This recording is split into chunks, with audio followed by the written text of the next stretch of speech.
People tend to think while they're socializing their dogs that it's always better to meet as many people and dogs as possible.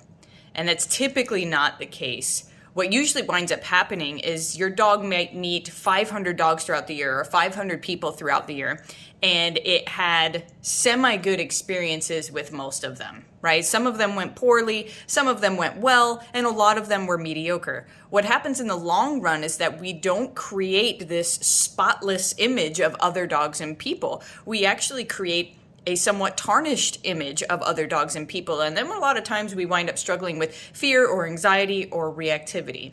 So socialization really isn't about the quantity of people and dogs that you introduce them to. It's really about the quality of people and dogs that you introduce them to.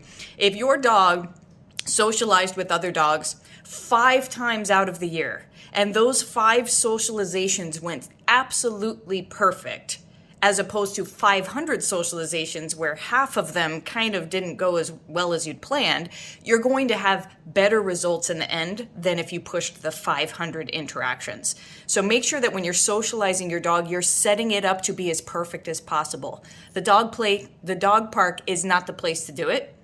The walk is not the place to do it. Small, controlled groups with dogs that are stable and people who are stable with your dog to make sure that the outcome is exactly the way that you would like it, and your dog keeps that pristine image of other dogs and people long term is the way to properly socialize your dog.